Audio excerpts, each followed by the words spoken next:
Coming to you from the Deep South, this is the Blue Collar Leadership Podcast. High-impact leadership is not reserved for leaders, and it has nothing to do with your position, title, or rank. However, it does have everything to do with your character.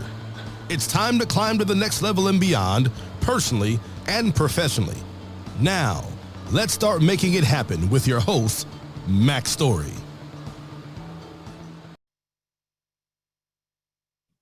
Hello, and thanks for listening to the Blue Collar Leadership Podcast today.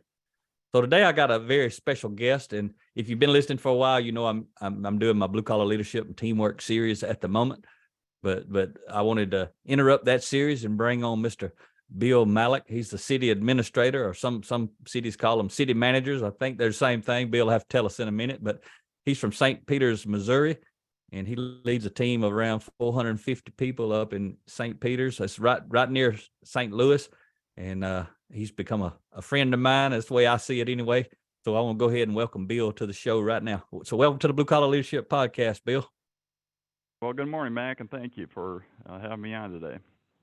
It's a real privilege. You know, I get a lot of requests. I got several last week. People want to be on my podcast, and I always tell them I don't just have random people on my podcast. Most of them are clients like you, and there's a few that I know personally. But I tell people I'm in the character development business, and my character is my brand is my character. My product is my character and Ria's character, and but it's a privilege to have you on because you guys are doing something special up there at the city of St. Peters that a lot of people don't do. But before we get into that, tell me. I know January 20th of this year, 2023, you took over as city administrator. Is that the word y'all use, city administrator or manager? No, that's correct, Matt. We use the city administrator term. And yes, I did. Was fortunate enough to take over on January 20th, another day there, the Friday.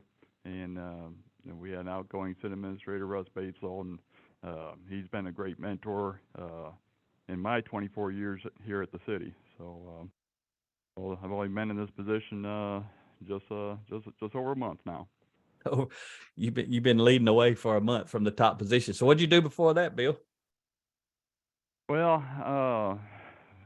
before I joined the city, I worked with a private engineering consulting firm, and then worked there 11 years out in the field and so forth, and came to the city in December 1998 and started as a public works engineer, just doing capital projects and so forth, and was fortunate enough to be promoted up through the ranks about every 4 to 5 years, and I think my first promotion I went down and led the fleet maintenance and street department for a few years, and then had the opportunity to go over to utilities and the director of utilities and led the water and wastewater and stormwater maintenance side of things. Did that for quite a few years, and water and wastewater has been always my bread and butter. Always enjoyed that side of it, hydraulics and so forth, and then we had a department head, a group manager we call him, had retired about 3 years ago, or 3 or 4 years ago, and he was over the solid waste and fleet maintenance side of things, and they asked me to bring that underneath my umbrella of responsibilities, and I did that, and then back in February of, let me think, 2022, I believe, yeah, February 22, Mr. Batesville, the city administrator at that time, had decided he was going to retire, and he talked to our board of aldermen, so it'd be like a city council, Okay. and informed them of his upcoming retirement within the next year, and they asked me if I would be the next city administrator. So we had a pretty smooth transition. We had about a year of transition. So, Okay. you know, that's one thing nice about St. Peters. Our board and mayor have had full support, and citizens have been great. We've been stable. We have a lot of long-term employees and also elected officials. Okay. So you've been there 25 years with the city. You started in 98? That's correct. That's correct. So, but I want to ask you how you discovered us, or me specifically, I guess the blue collar content. I assume you discovered me before you knew about RIA, but before we talk about that, were you guys in those 25 years? Did you guys do anything like you're trying to do now? Anything at that level or that depth with the people, as far as leadership development or personal development, workforce development kind of stuff, character based? Yeah, Mac. Mr. Batesel, we had some books. Nothing. We didn't do it to the extent what we're doing now. I mean, from top to bottom. Different group managers, our department heads, reread the Simon Sinek book. Why. Okay. We did a Ken Blanchard book, Gung Ho, and so forth. But it's pretty much just the department heads and so forth. But okay.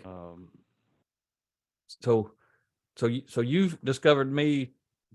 How did you discover me or my content, or when did that happen? Well, that happened probably the fall of 21.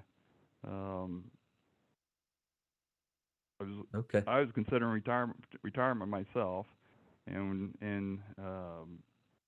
thinking about succession planning and moving people up and so forth. And I realized that I may have failed myself, teaching leadership and training and so forth. And I was looking for something. I couldn't put my finger on what was missing with us. I mean, we've always had a good culture, customer service focus and so forth. And so I just basically got on the internet and was looking for leadership and something simple that people could understand. And I actually just stumbled across your website and started digging into it. And that weekend, I was looking more into it, and I went ahead and downloaded your podcast, and that was the first podcast I've ever downloaded and listened to, and started listening to the first 5 or 6 chapters, and it started from there. Okay, so and I know I talked to you early, maybe March or April of 2022, somewhere in there, and you know my podcast like I don't even know my podcast. We started talking and you referencing this episode, this number and that number, and this is in that one, and I'm like, wow. I was thinking you know my podcast like I know Covey's 7 Habits, because I know a lot about the 7 Habits, and I always wonder. I'm like, I think I could teach 7 Habits better than Stephen Covey did, because I actually used them to transform my life. But I was very impressed that first time we talked, because you didn't just listen to a few and kind of just. No. I probably got up to probably somewhere, I don't recall, but the first 25 or 30.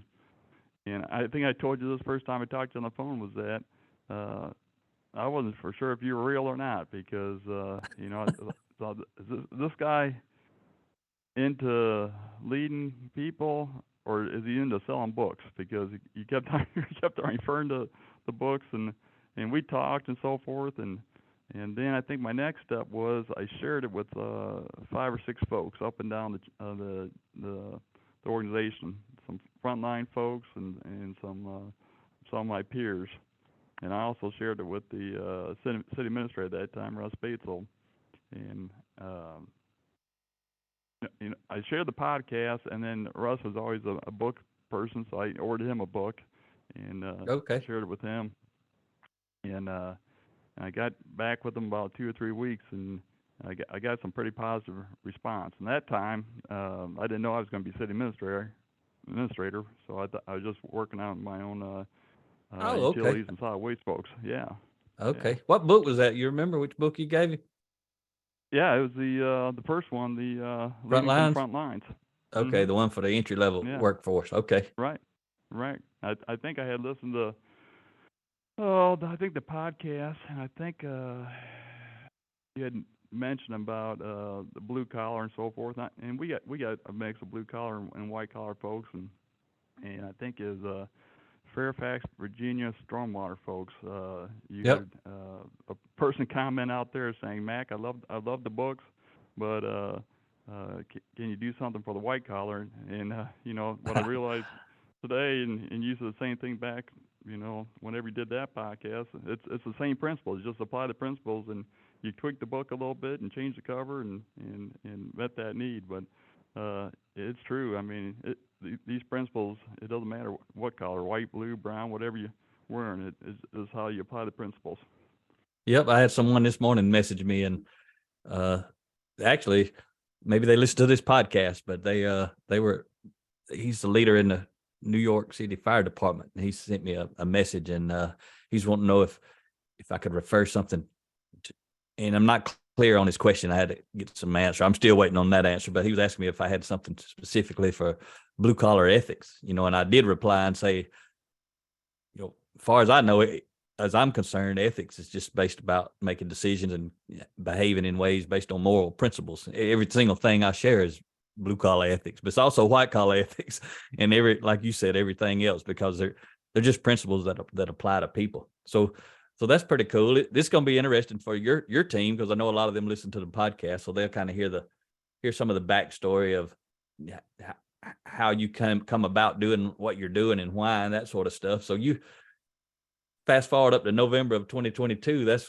you guys had ordered for some reason you decided to order 900 books and have us come up, and we spoke for 8 hours, and we got to see the city. And you guys have a phenomenal city. I won't ever get over that recreation center you guys have. That thing is, there can't be many cities who have a recreation center like that. Maybe there are, and I just don't know, but that thing was phenomenal. So what caused you to? No, that rec center is a crown jewel, Mac, and yeah, I believe it hosted the 1994 Olympic and diving trials, and I think also the 2004.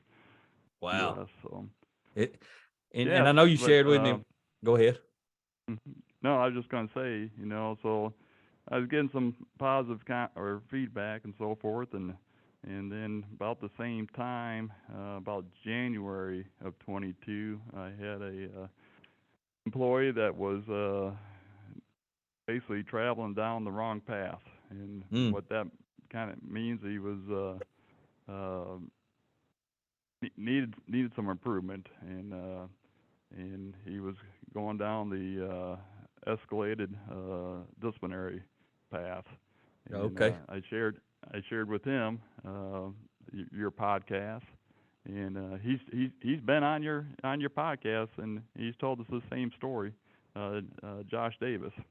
Yep, episodes 290 through 292 if you're listening and you want to go hear Joshua's side of this story, but it's cool to hear Bill's side of it. Right. So my side's about the same as how he says it. We met in the conference room down there, the transfer station and the recycling center, and basically was going to give him one more chance. I mean, he thought you were going to fire him well, at that moment.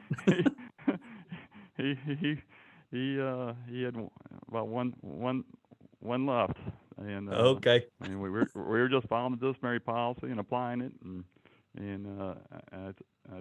I gave him this as a chance to grow, and sat down with him, and I said, "You got your phone on you?" And he said, "Yes." And I said, "I want you to download this podcast."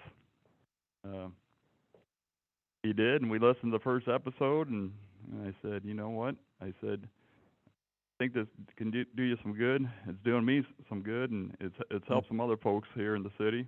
And so I said, "I'm going to text you or call you here in a couple of weeks, or you get back with me, and I want to talk to you about it, see how it's going." And so he left, and 2 weeks kind of went by, and I reached out to him, and he called me on a break, and we started visiting. But when he walked in that room, back in that the first room, time or the second time?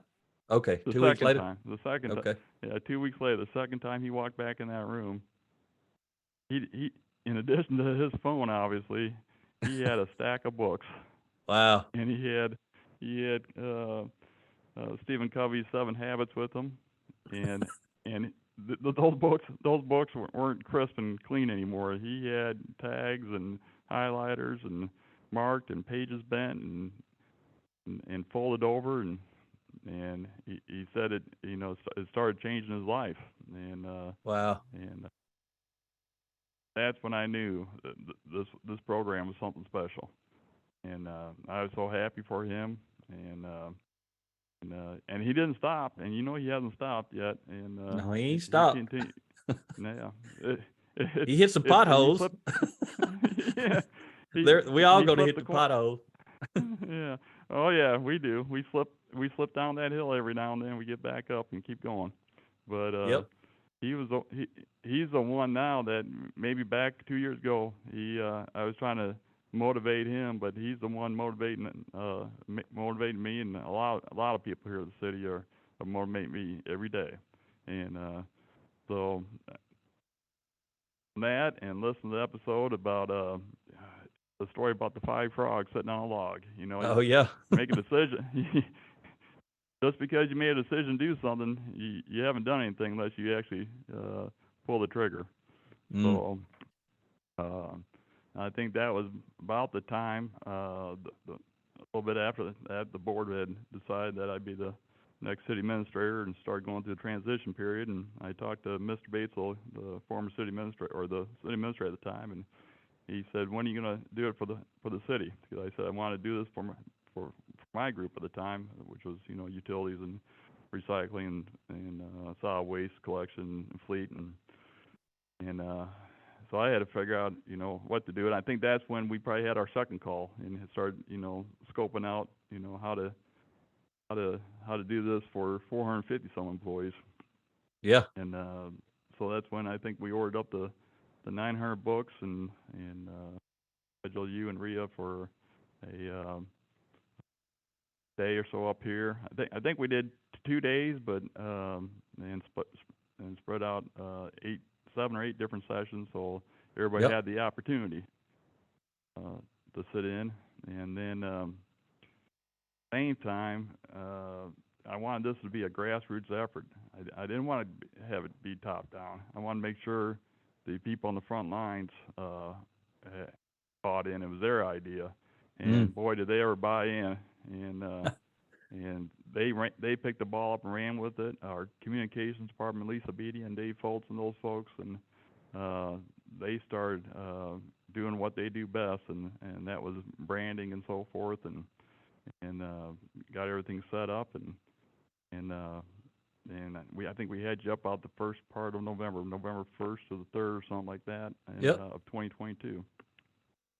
Yeah, that was awesome. We got to meet a lot of your folks, and if you can help me in one small way, and it ain't about me, but there's a lot of people who listen to me who do what I do, and they've learned a lot of the same things that I've learned. Some of them don't apply it maybe like they should, but I just want to share. If you can just share with them, because it's something that I do whenever I can. I always try to do it, and I try to go above and beyond connecting with the people. And I don't really want you to make what you already know what I want you to say, but I don't want you to make it about me. I want you to share if you can share it in a way that's a lesson for other people who do what I do. Why was it so important the way that I connected with your people? Not just from your standpoint as a leader who's having us up to speak, but also what you saw from the people. Yeah, I think the first day, the 1-hour sessions were going to start in the afternoon, shortly after lunch, and the next day we're going to have morning sessions. So if people were working second shift or third shift, they had the option to time available that they could sit in. So the first day, the afternoon session was going to start, but you and Rhea got in town early, around 10 o'clock, and you had texted me and said, "Hey, we're here. We want to start meeting some folks." I wasn't expecting that. I was expecting, like some other trainers, they just come. They're supposed to speak at 1 o'clock. They meet you 15 minutes ahead of time and check out the room, and then they do their presentation and then leave town. But you guys, we were in a meeting of department heads at that time, and I said, "Come on over," and we were just wrapping up the meeting and opened the door, and you two were standing there and came walking in and talked to those folks, which wasn't even on the schedule. And then and then we got done with that meeting. You said, "I want to go see some people," and I said, "Well, come on, I got time. Let's jump in my truck," and I took you around and and I think we started down at the recycling center, which those folks they're that's one of the hardest, dirtiest jobs in the city, picking through the trash for recyclables and stuff, and you guys didn't care. You walked right in, and they were on the sort line and so forth, and you connected with those folks, and I think we drove out to Parks Department and so forth. They were digging a ditch for hooking up a sewer main, and started meeting with those folks, and every minute you guys had available those 2 days, we were talking to people from no matter where we went. You made connections with those folks, and you heard some stories. I mean, Yeah. Saw some tears. You saw some tears in those people's eyes. It was, they were going through some things, and they appreciate people connecting with them and asking questions. So that's one thing I learned from you too. Well, through you were leading it that day, and we went around and we saw those folks. But one reason I like to do that, because it makes them feel like they matter. They felt like they mattered to you, and they felt like they mattered to us. And I knew some of them were going to be in the room and volunteer to come hear us, and some of them wouldn't. So I got to meet some that may not ever come to one of them, but I still got to meet them, and they got to see who I was and get to feel a little bit about me. And right. I remember the one connection you made over the Recplex, and I don't want to mention her name, but she was a building attendant over there, and she was coming out of her the area where she keeps her cleaning supplies, and we went over. You talked to her, and I couldn't believe it. And what a small world it is. She thanked you for doing the transformation of Guatemala, and because she had relatives or herself was down there at the time of the transformation of Guatemala, and just reaching out to those folks, and she was aware of you. She knew your name and so forth, and that was probably one of the coolest connections I experienced in those 2 days. Yeah, that was awesome. And when she came, she sat on front row during our session too. She was right up there at the front when she came in. Yeah, she's a great person. Yep, that was awesome. You got a lot of great people. We got to meet a ton of them that day. And sometimes, Bill, we don't always get to do that. Sometimes we're just like you described. We show up 15 minutes ahead of time. We go in. It just depends on our schedule. But when we have time, we make time. That's the difference. Some people don't ever do that, but they should. But they don't. So I thank you for sharing about that. So we got to come in. You guys got all the books, and I know from talking to you already some in the past, you guys are doing what we now call building character-based leader sessions, BCL sessions, and one way to do that is book studies. And you guys, we come in kind of motivated, inspired, kind of figured out, let people feel us, and they decided kind of who was the most interested, I should say. And y'all were already doing some book studies, maybe even before we got there. I can't remember now, but I know you're doing podcast studies, but you guys have a lot of book studies going on now. One reason I want you to talk about this, Bill, is I get so many leaders all across this country that say blue collar people don't want to read books. What would some of them don't, but some of them do. Right. Can you talk about your book studies and some of those that do?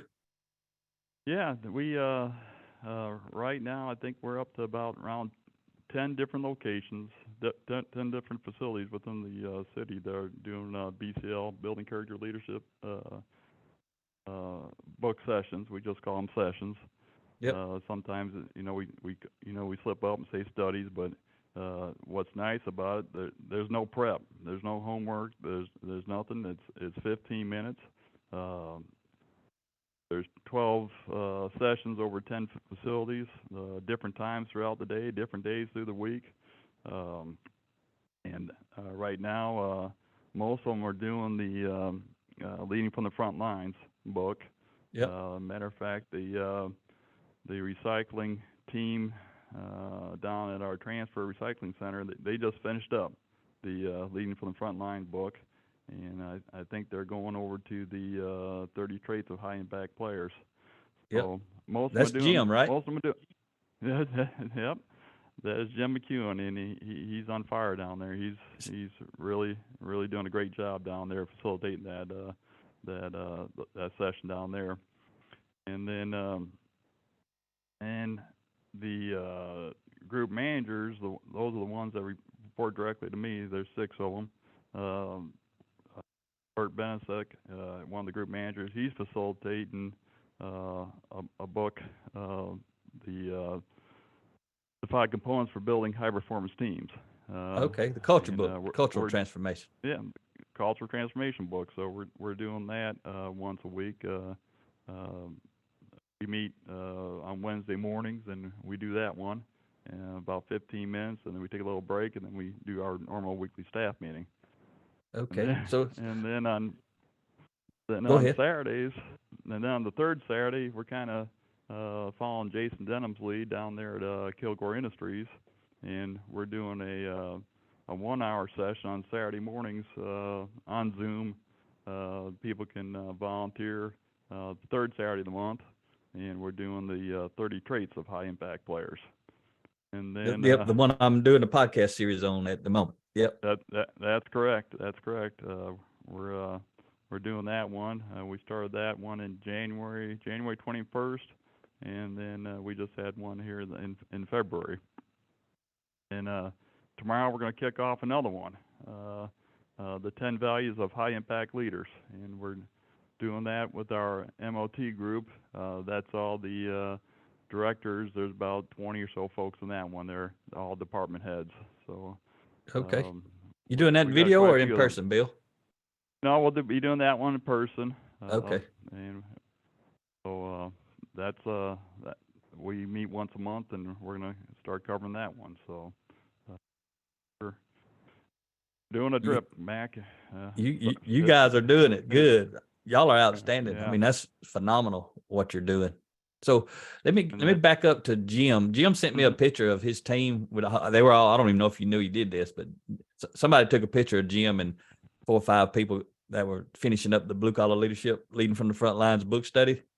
And he sent me a picture.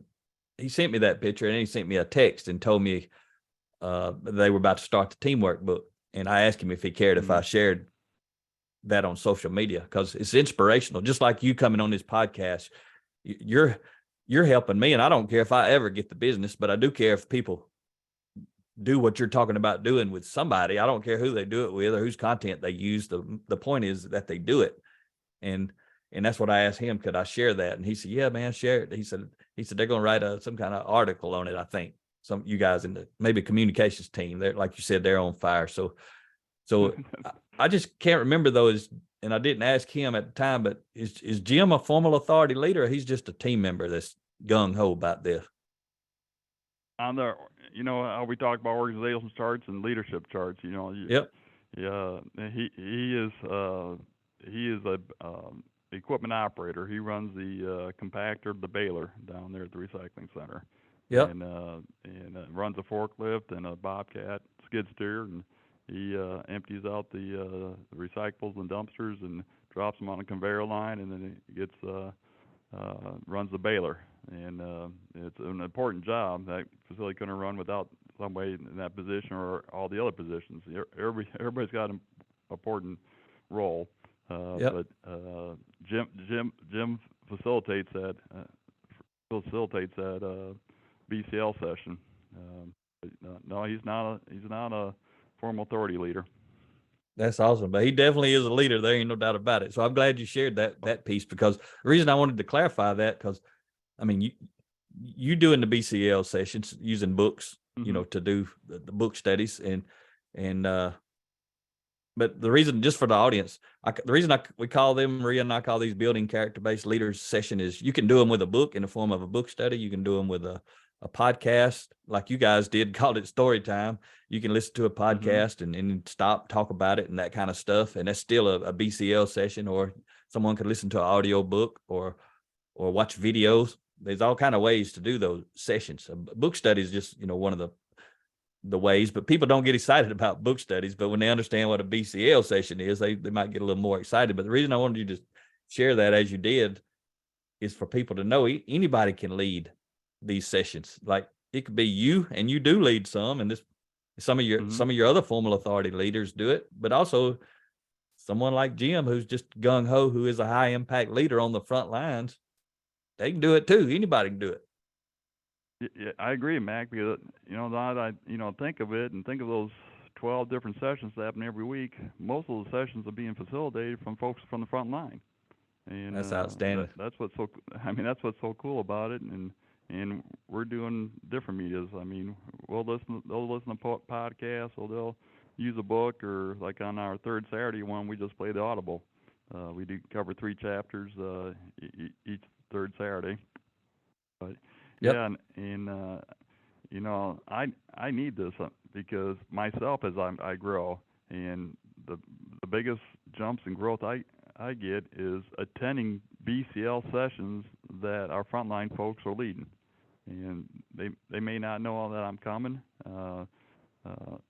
I'll jump in there on a 7 a.m. one or whatever one during the day, and I try to hit a couple each week at different facilities across the city, and it's to the point where I need that.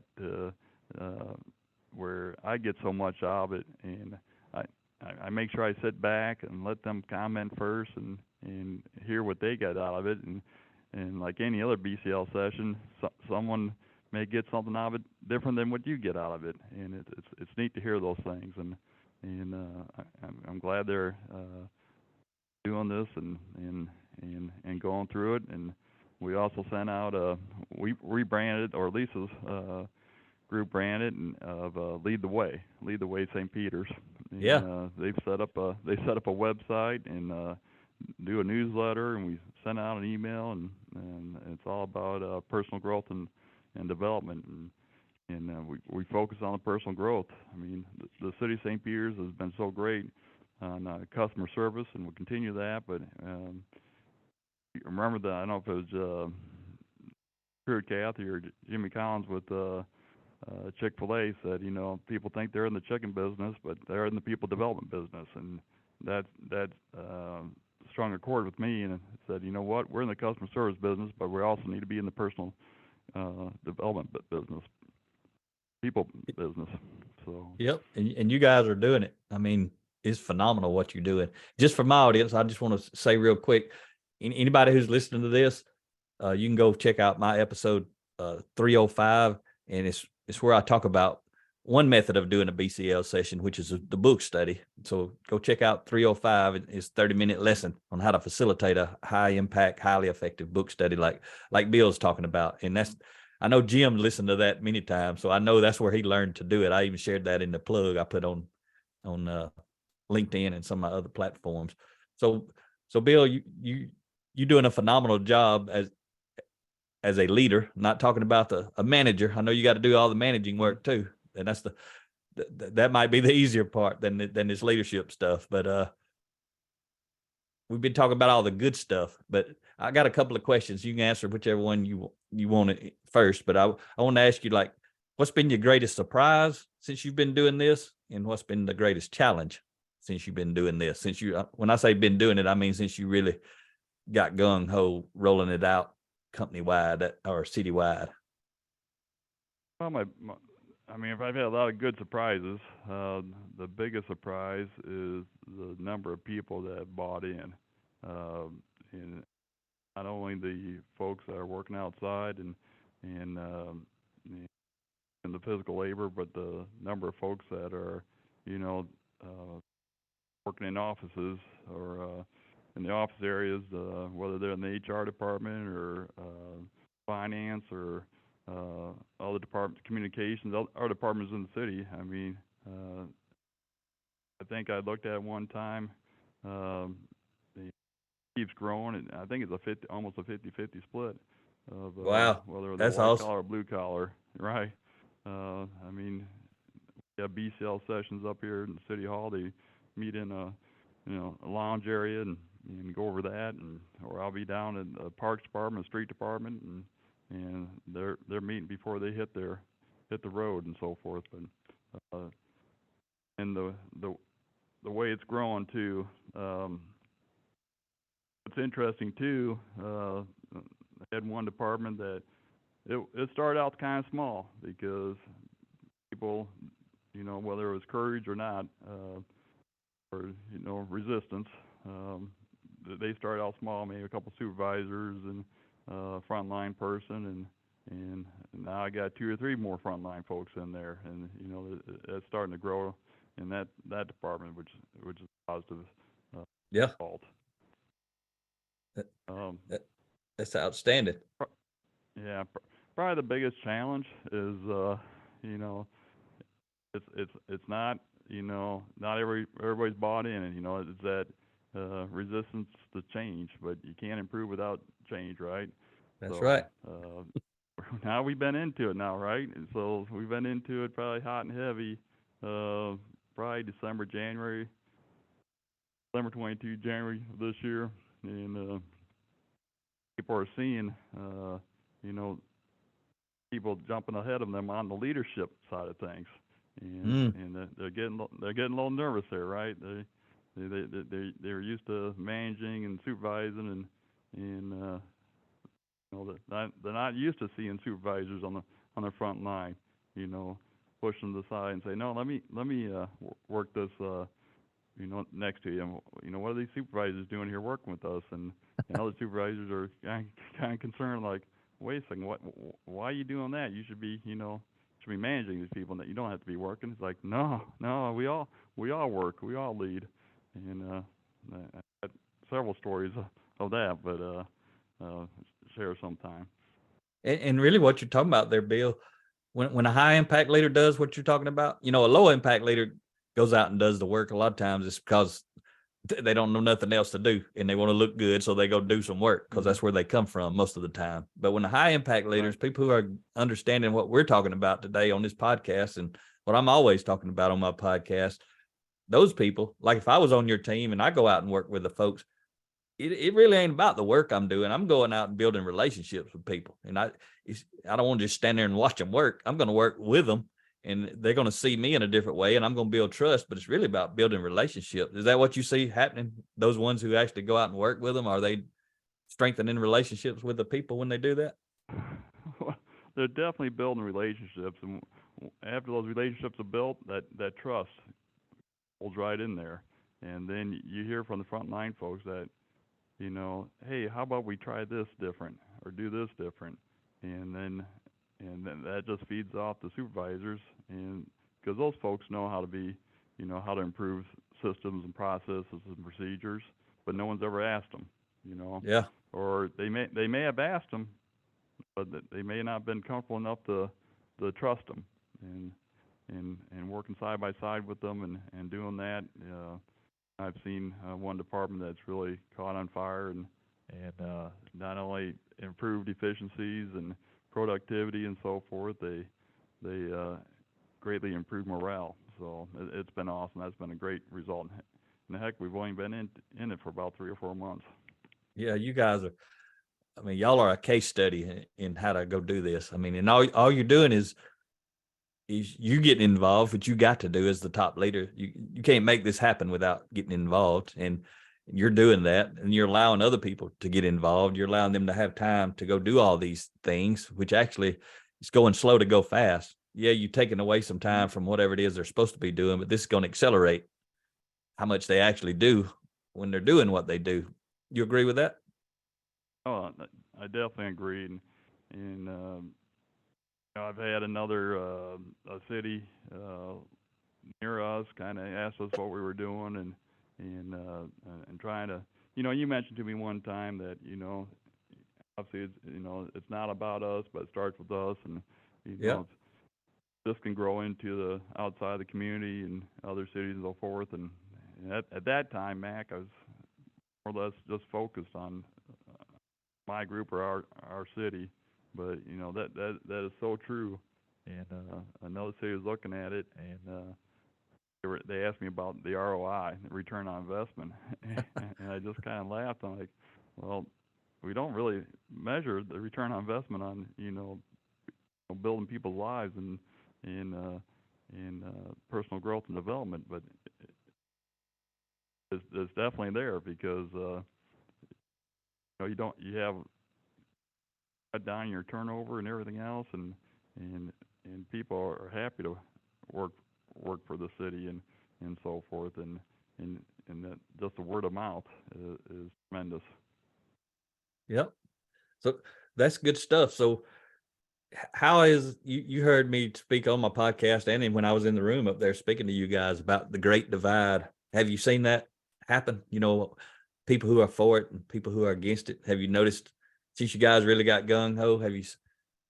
I know Oh you yeah. said some people are moving on. You know, buying in, but like Right, right. I say everybody's on one side or the other. Some are loud and some are not. Some are silent, but they still on the Mhm. side. So Mhm. you've seen that Oh divide yeah. happen. Yeah, I'm starting to see the divide. I don't think I've seen the great divide yet, but Okay. I'm starting to I'm starting to see the separation.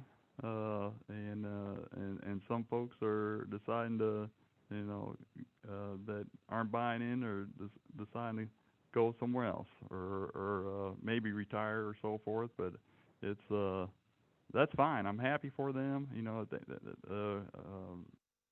and retire successfully and enter the next phase of life. But there's some gung ho people that are ready to step in and keep leading. So yeah, we're starting to experience that now, Max. So that's fine. We'll weather that storm and we see the positives that are coming out of this program. So Yep. really And that's appreciate what you your and support that's and what you video. have to do as a leader. You have to, Mm-hmm. you know, we talked about it and you learned about it. You already know about it. You got to say, this is who we are. This is who we value. This is who we want to become. And then who wants to come with us. For Mm-hmm. those that don't know what I'm talking about when I say the Great Divide, that's what I'm talking about. Because a lot of people are joining with you. And then the other folks who maybe ain't interested. They may become interested or they may never be interested. But that's what I'm talking about, you know, for my listeners, for when Right. I talk about the divide. So you get to Quick, you talked about another city there. Or did you have something, Bill? well, yeah, I was going to say, and you know, I keep going back to it's nothing new, or we're just talking about character. You know, having good character, building your character, improving yourself, improving myself. You know, and it's real simple. Are we doing better today than we did yesterday? Are we going to be better tomorrow than we are today? Are we going to be better next year than we are this year? This we're not trying to compete against other cities and so forth. We're just competing against ourselves, and that's the city and as individuals. So Yeah. it's basic. It's basic principles. We learned all these as we were growing up, but we just need a reminder every now and then. Yep. And it's awesome to see you providing that space. So and I tell people though, when somebody does this, like you're not doing it to compete with other cities, but because you are doing it, No, if they don't, they're going to lose some good people to you guys. If people know you guys are doing this, if the high impact people in other cities know you're doing this, they're going to be attracted to you guys. But you're not trying to have a scarcity mindset and not tell everybody else what you're doing. You tell everybody what you're doing that wants to know because you wish they would do it too, right? That's what you're saying. well, yes. I mean, you know, you mentioned it. You know, in the sessions here. I mean, this world needs better leaders. I mean, and why can't it start with us? And Mm, whether you know we improve leaders here and people here that work for us and in our own community and in the county and in the state and so forth. I mean, we gotta keep improving as a society. yep. So how do you plan as a city administrator for those 450 or so team members? How you talk about their gung ho? A lot of them are buying in, and more people are continuing to buy in. What's your far as you can see, and I don't know how far that is. But you probably got an idea. But how do you plan to sustain the momentum and maybe even increase the momentum going forward? You know, Mac, it's to the point now that you know it's almost self-sustaining because there's so many folks that have bought into this, and that train's left the station, and with or without me, and fortunately, I'm supporting them, and they're driving, and I just get them the resources that they need. I mean, it's all about you know serving the employees and serving this community. It's that's if they need something on personal growth and development, as long as it's character based development, we'll support it. Outstanding. That's a good place to be, isn't it? You didn't expect to be to that spot that quick, probably. No, but we got a lot of work yet to do. We're just starting this journey, but that's why I want to have it start grassroots, and with this transition where I'm at now, I'm fortunate that got the people on the front line. A lot of them bought in. Actually, obviously, I'm bought in, supporting them, and it's whether people are doubting it, or whether they're supervising or they're on the front line, whether their peers are growing, and their city administrators supporting it. They gotta be in, or they're gonna be left behind. That's good stuff. And for my listeners out there, Bill's humble. He's saying he's bought in and everything, and he is. But for any top leaders out there who are listening, whether you're the business owner, the CEO, or whatever level, a city administrator like Bill, or city manager, whatever you guys call it, what you got to know is, like when Bill says you got to be bought in, you literally have to be bought in. You got to be participating. You do not have to be perfect. Nobody expects you to be perfect, but they do expect you to be participating. And we have leaders who try to bring us in, and they just want us to go do it and get it started, but the leaders don't actually participate. And it's never going to work like Bill's describing right here. You may grow and develop some people, but you're most likely going to lose your best people, because they'll figure out what you're not doing. But Bill's doing it, so he's leading a great example. That's why I was so privileged when he said he'd do this podcast, because it means a lot more when you hear people who are actually doing it. So Bill, yeah, what tips? I had one. Go ahead. I had one more surprise that I shared this information with our mayor and board, and they're fully supporting it too. Matter of fact, I have a few aldermen every third Saturday of the month. They tune in too, and listen to the 30 traits of high impact players when we do that audible BCL session. So they're attending the BCL sessions, and they'll shoot me an email saying, hey, I don't have a copy of that book, and I said, no problem, we'll send one right out to you. And wow, that's awesome. So it's kind yeah. So on Saturdays you'll see somebody that's a frontline person, and also sits on the board of aldermen in those Zoom meetings, and they're all contributing. Yeah, that's phenomenal. I'm glad you shared that. Yeah, Yeah. because again, for the listeners, if you may call them city councilmen or city council people, whatever you call them out there, right. You guys call them aldermen at St. Peter's, right. But they're the same thing, right? They're elected leaders of the city. That's correct. They're participating in the session you lead on the third Saturday of each month. That also has people from all levels, white collar and blue collar, in your organization joining, and anybody can volunteer to participate. They don't get paid. You don't get paid. It's just something y'all do to facilitate additional growth. But you lead it, which shows, I mean, that's your main thing that you do for the city, is that. I mean, you're engaged in all kinds of things. You go to the book studies, the BCL sessions, but that's the thing that, like, you're leading at yourself. Right, and I got a lot of help on those Saturday sessions. Aaron Gardner's doing all the technical side of things, and Josh Davis and Elliot Schneider have sat in and helped run that. And you say I lead it, but really I just facilitate it, Mac. I think everybody that's in on that session is the leader. And all I do is call on people if they raise their hand or have something to say. All I do is call out their name. That's not much of a leader. That's more of a facilitator. But it's a big deal, though. We're all growing.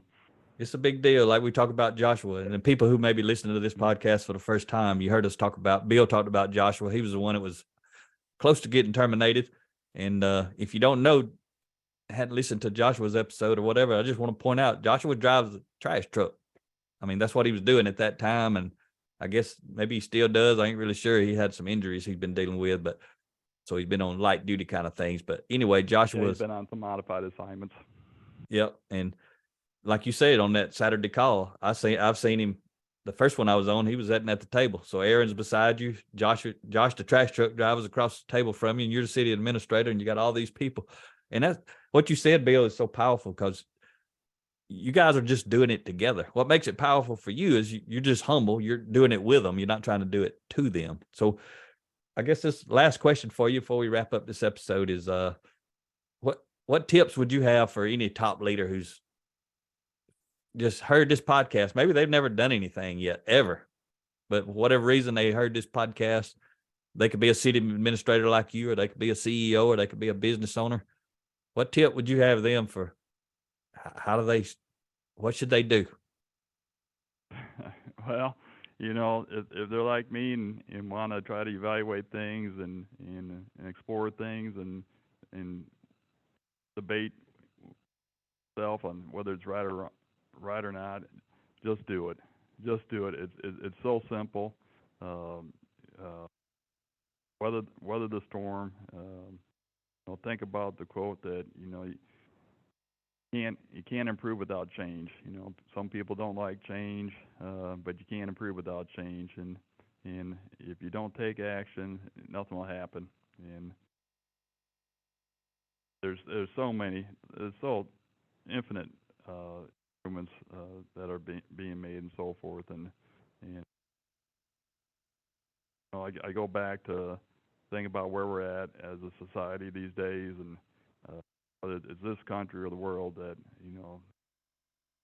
we gotta get back to the basics of character development principles. And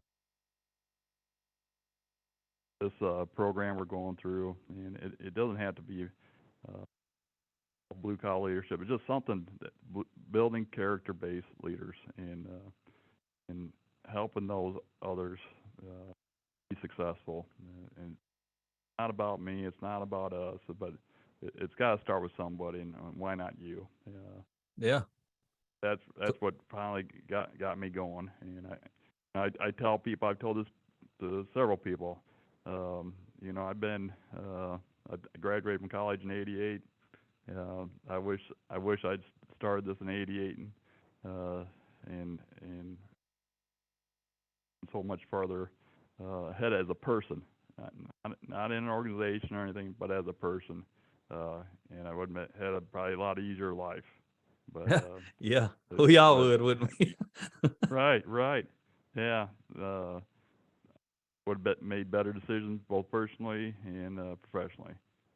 Yep. If I would have stayed focused 20-some years ago, but didn't know this stuff was available.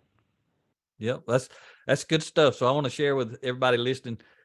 First of all, if you're still listening to this episode, I really appreciate you listening and sticking with us. Bill has some great shares and great information to share. One thing I'd like to tell any leader who's starting this, maybe you haven't done it yet, maybe Bill inspired you to do it and you start doing it.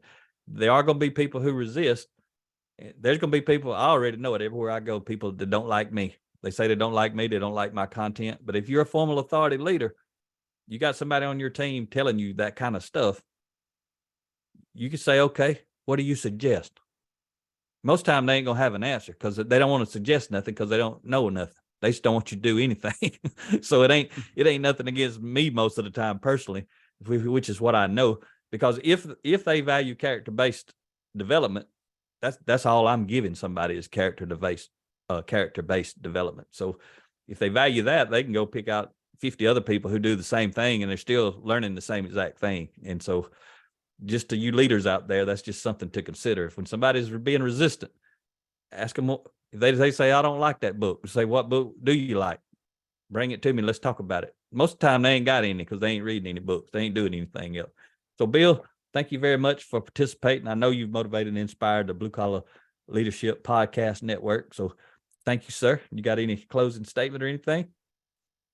No, I just want to thank you and Rhea for what you've done for us and talking to our employees and motivating us and doing what you're doing for not only for us but what you've done for our country and everybody else across the world that listening on your podcast and so forth. So I can't thank you enough, Mac.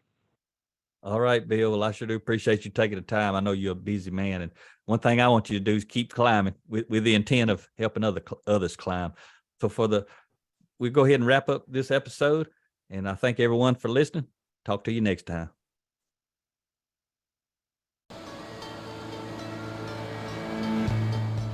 Make it happen or someone else will. It might as well be you. Are you serious about taking your career and your life to the next level and beyond? Check out Mac Story's Blue Collar Leadership series books and others, now available on audio, along with paperback and ebooks at Amazon, iTunes, and Audible. Please visit bluecollarleadership.com to learn about Mac's books, programs, special offers, certifications, and more. Thank you for listening to the Blue Collar Leadership Podcast.